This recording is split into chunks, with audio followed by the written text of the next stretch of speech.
I have some problem every time I see my own theme prologue. And they are too fast. And I remember all the time that I had to do it because there are so many things to show in Tuscia. And actually, now that I was looking at it again, I just noticed I didn't put not even one picture of the wonderful Tuscania. But thank God, tonight we have an expert, so she will let us know. Maria Bruna, good evening. How are you? I'm very good. Thank you, Giulio. It's very nice to be here with you. So before talking about Tuscany and Tuscany and Tuscia and so forth, who is Maria Bruna? It's not easy to define me. I have many facets, but I think a thread in my life has been seeking wisdom. And I seek wisdom in nature, first of all, and then in art, and in the oldest philosophical and spiritual traditions of the world. So I feel like I'm sniffing for wisdom everywhere I go. So did you find it? Sometimes I do. And whatever I'm able to grasp something and I test it and I feel that there is a level of authenticity and deep roots, I do my very best to share it in my classes, in what I write and everything I do in the So world. you are a teacher. I do teach a lot, yes. Yes, and I love it. I love that connection with people that are as much seekers as I am. That's so romantic. I love it. Congrats. Thank you. So there is a duality in your presentation. One is soul collage and one is school of the origin. Can you briefly mention them? So collage is a beautiful system. It's a journey that invites your creativity, your intuition, and your imagination to help you create a deck of cards by collaging them in small, uh, base cards, which is very easy. It's flexible. It's available to anyone who knows how to cut and paste. But the magic of soul collage is that once you have created and had usually a great time in doing that, you allow yourself to become the image that you have created. And you ask this image to reveal to you who it is and what kind of gifts it brings you. And so you establish this connection with these creations that are all parts of yourself. And then they start uh, being open for a dialogue. You can ask your own deck of cards any question at any time. And it's absolutely uncanny the kind of responses that you receive. So that's soul collage, magical process that I invite everybody to try it. Actually, don't tell me about the school of the origin. Tell me of the school of origin through your own story about Tuscania. What happened? What's going on? So what happened is that I had been living with and processing the contents, the materials, the experiences that now in 2014 have become the School of the Origins. I have done it probably my entire life. And I wanted a place that had soul, that had magic, that had spirit, that was quiet, that was connected with nature, because I wanted to teach for 1 month without interruptions. And a friend of mine who already knew Tuscania invited me to go. And actually, she's the one who found a beautiful place that we were able to rent for a month. And I fulfilled that dream. In the process of doing that, and of course, people came from all over Italy and Switzerland too to participate at these programs that I was offering. And in the process, I was living in Tuscany, only 4 kilometers out of the walls. And I fell in love with the village. I fell in love with the energy that is there. There is something very special in that little town. I travel a lot all over the world, and I travel a lot around Tuscia, of course, which I love. And as far as my DNA is concerned, when I am in Tuscania, I'm home. And it's a feeling that has no price. And it's so beautiful to Okay. feel it over and over I have again. to ask, what do you mean by your home when you're in Tuscany? Tell me specifically. For me, it's a physical sensation of alignment with a geographical location that feels that I belong to and that it belongs to me. There is a sensation of being a mirror of one another and finding yourself, walking through the streets, looking around, smelling the air and having that. It's really a physical sensation. And I like to talk about spiritual DNA. And I think our spiritual DNA is a way for me to mention the kind of mysterious, sometimes magical, but really profound connections that we have with the ancestors, but also with the spirit of places. And when there is that synergy, then all of a sudden there is this very physical sensation of being at home.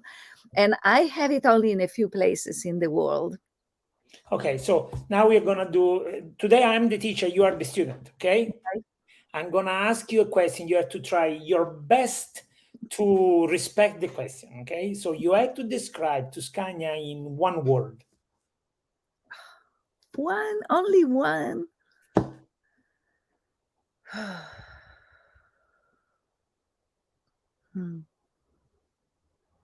Ancestral. Wow. So you are that connected, eh? Mm-hmm.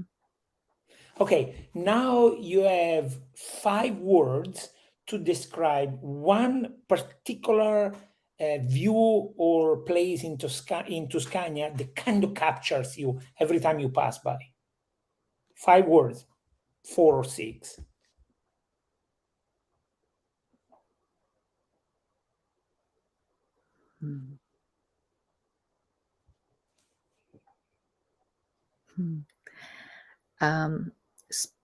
Spacious, ancient, magical,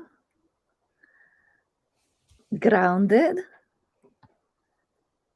and welcoming. Oh, that I should write it down. I should put it somewhere. Hey guys, come to Tuscia. Did you hear what she said? That's fantastic. Okay, now please don't take me too seriously because I'm not serious. So tell me which pasta you eat the first day you arrive in Tuscania. Do you eat pasta? Not really, because I cannot eat gluten. So Oh, I'm so pasta sorry. has been out of my menu of my diet Oh, for a long time. I feel But sorry for you. I can tell you one episode that happened Please. in Tuscania, and it happened very early on when I and my friend had just rented this place, and I used to drive a very old Fiat Punto, and very strong, reliable car, diesel, but it had its own ears by then. So she tells me, let's go eat out tonight. There is a place that I haven't tried yet. And we go to Il Terziere del Poggio, which is in a marvelous location in town and is near a tower and just across from the beautiful park that opens up to the valley, which is one of my heart places around Tuscania. So we go there, we eat, we make a little bit, small talk with the owners. We meet Massimo and Marco and Teresa, and then we go out and they're closing down, the lights are off, and my car doesn't start. And we were 4 kilometers out of town. It was past 10 o'clock at night. It was not so warm. It was the beginning of May. So it was like, what are we going to do? Well, they immediately notice that we are in trouble. Long story short, they came to the rescue. We laughed a lot and we puffed a lot because to push that car down the hill until finally it decided to start again, it was quite an enterprise. But it created a bond that to this day is very alive and much cherished. And from the depth of my heart, I love that family. But also it was a representation in a way of how the town, the village, the location. I'm not talking about the people right now. I'm really talking about, there is an energy within the walls of Tuscany, and I felt in that moment that there was a yes that came through, and that through this beautiful connection and meeting and support that I got from this family, that I was meant to be there. And then the story evolved, and now I have a little place in Tuscany that is my nest. I don't know if you want to tell us the address, but at least tell me where is close to, or which square, which It's very close to the Arco of Pinocchio, the one that opens yeah. up. Yes. Sure. Yes, it's very much in the center, right? Very much in the center, yes. So you say I'm not talking about the people. I want you to talk about the people. How are the people in Tuscany? For me, the people in Tuscany are very connected to the land. There is a sense of great love, great respect, care for the land. And in a way, it is for their own land, but that's good. But there is the conversations about the olive trees, about the crops, and about what's growing, and it's such a part of the life in the village. And I've always really learned a lot and respected a lot that connection with the soil, with the land, with the ground, with the plants. You know what is funny? I never noticed, even though obviously you're right. When I went to Japan, I noticed the same. I noticed how even the news, would speak about the flower that just bloom or something. And I was complaining to myself, man, in Italy we don't do it. But now that I think about it, if you go in a rural area, you are going to feel the connection. Yes. Which is a very remarkable thing. Very, Yes. very remarkable. So, indeed. Okay, so I have a bad question for you. This is very bad. So, if you answer yes, you are going to create a bunch of enemy in Tuscany. If you answer no, you might be okay. So, do you want the big tourism to discover Tuscany?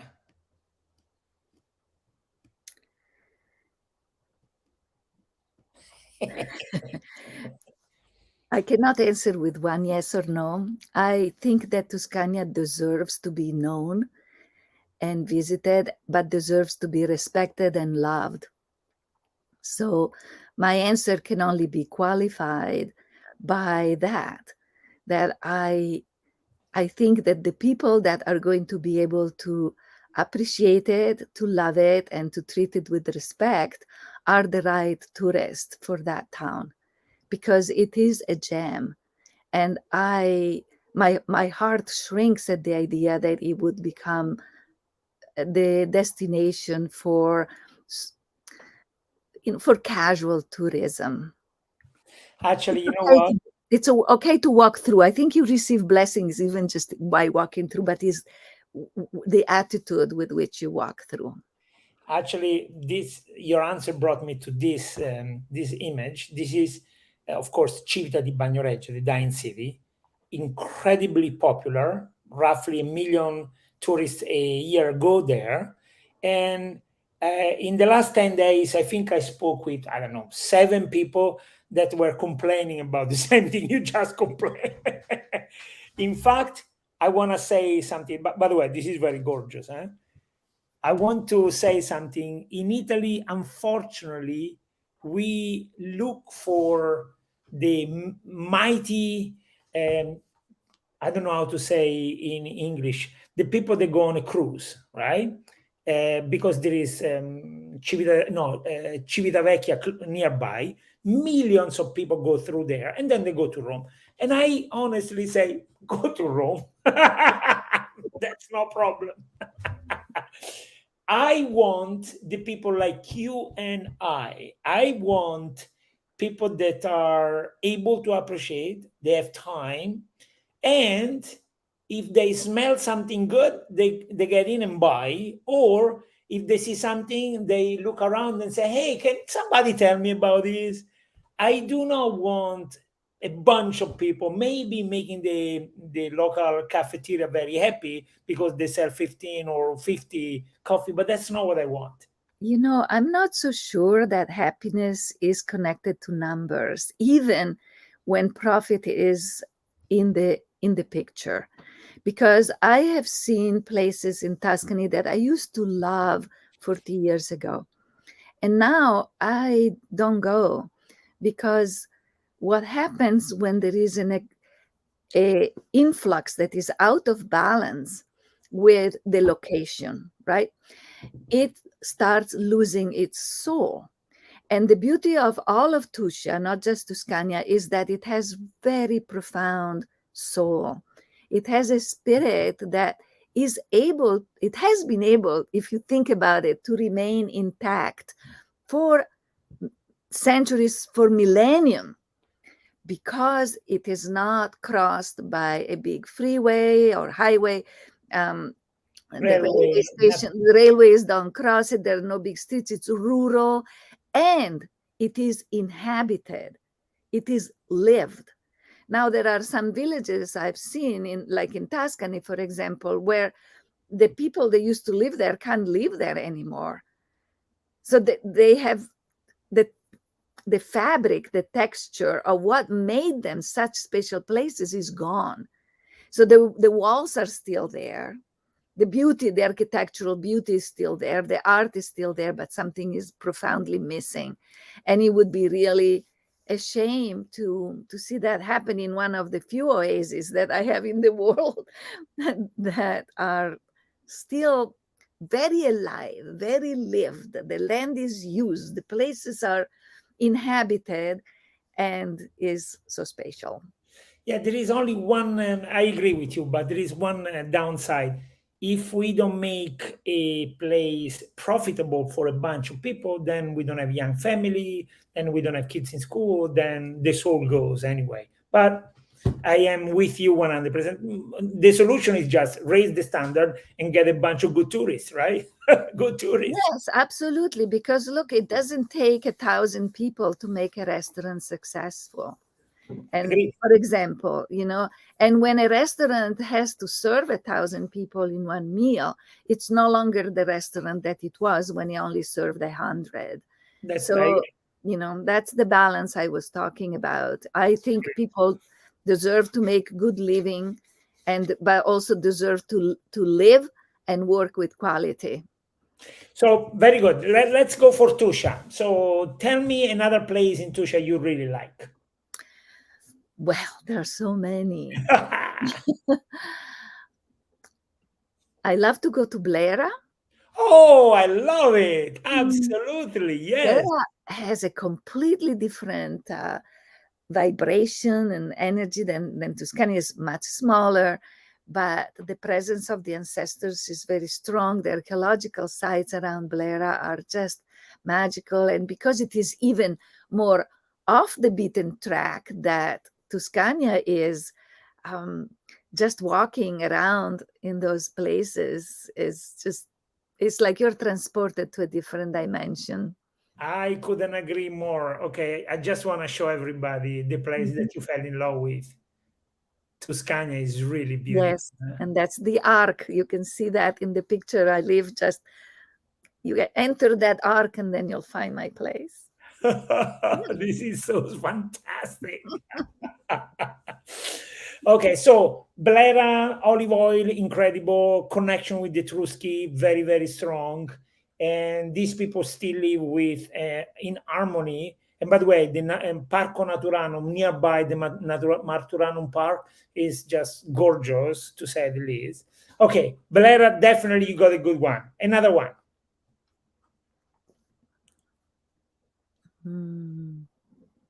I like Caprarola. Oh, yeah. A Farnese family. Yes, I like. I mean, the Tuscia is full of gems. I'm very doggedly determined to get to know every single corner of Tuscia, and I have been practicing that now for 7 years. And I like I that. continue to discover places that are absolutely new. to me, not to, obviously. I go out often with the guides from Antico Presente, especially Oh, yes. Sabrina Moscatelli and Giuseppe. Sure, sure. I go out with them whenever I can, and it's amazing the places where they have taken us. It's just magical.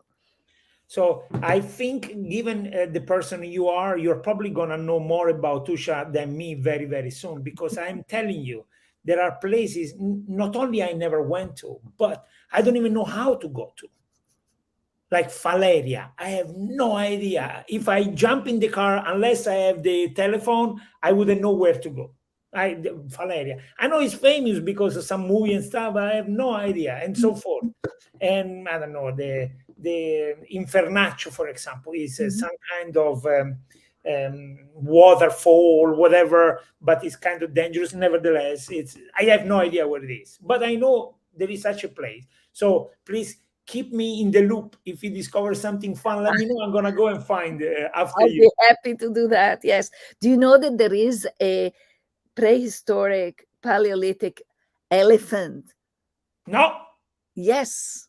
It was found. I don't remember exactly when. Sabrina would be able to give you all the details, but I was able to go see it. And it came out by chance because there was a flood in an area where they were already excavating a little Etruscan location, a very small place. I can't remember the name of the village right now, but I'll find it and let you know. And I can see it. I know how to get there. Um, and then there was a flood or something, and all of a sudden, soil was moved, and this skeleton emerged. And it's an elephant. It's not a mammoth. It's an elephant, a prehistoric elephant. One Wow. of I was able to hold one of the tooth. Oh. One of the teeth, it is this big, is incredibly heavy. You won't believe how heavy is just one tooth. That's just another amazing Okay. being So that come still out from Tuscia. the land. Still Tuscia. No place. Unfortunately, you are not gonna be able to answer pasta, but let's talk about some food or a produce that you really like in Tuscia. Why lately I'm really fond of the um, salame di cinghiale, the boar salami. Really? Yeah, Wild boar salame? the Wow. one I eat is produced near Montefiascone.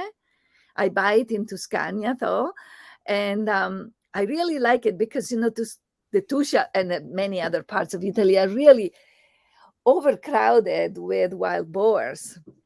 And I thought, well, if I eat them, I give a You have little contribution to the rebalancing of of the nature. flora and fauna.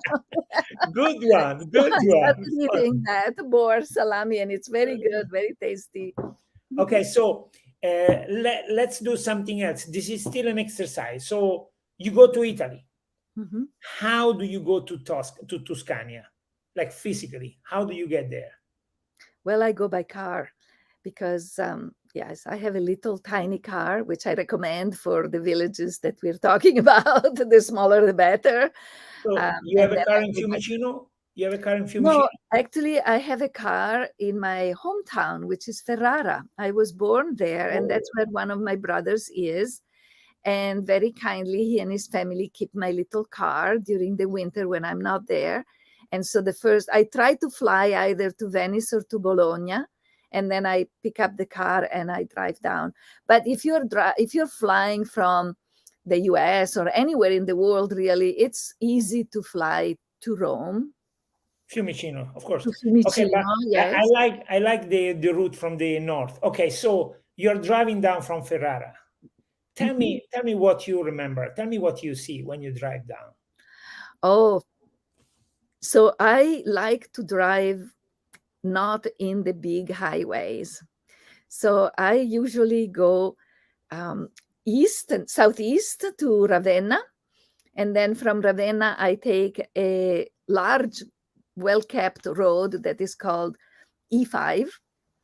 And I drive to almost to Perugia. And then I go across the Apennini there. And I arrive on the east side of Viterbo. I take the Bretella, the road that takes me from Orte basically to Viterbo, and then I take the Tuscanese road that takes me to Tuscania. And there is always a moment where I have the first glimpse of the Tower of St. Peter. Oh, yeah.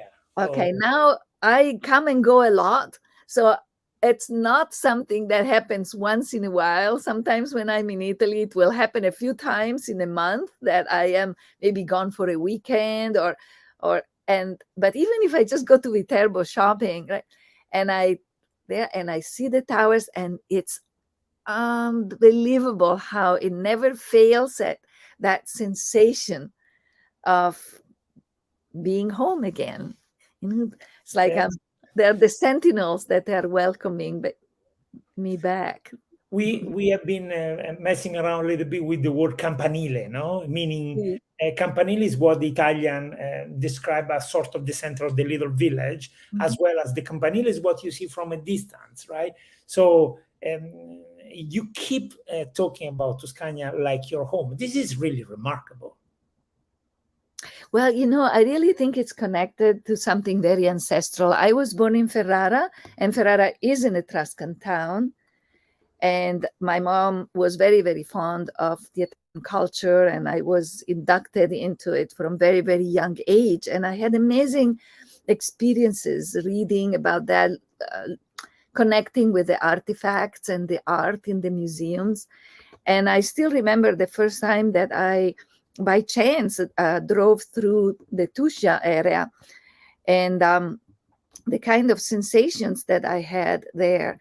But the other thing that has taken me on the outskirts of that area is that my dad was from the island of Ischia.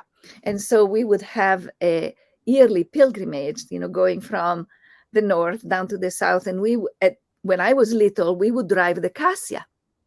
So we would go through the Apennini, get to Siena, and then from there take the Cassia. And so I have memories of Acqua Pendente, for example, because it was one of our favorite stops from when I was maybe very, very little, very, very young.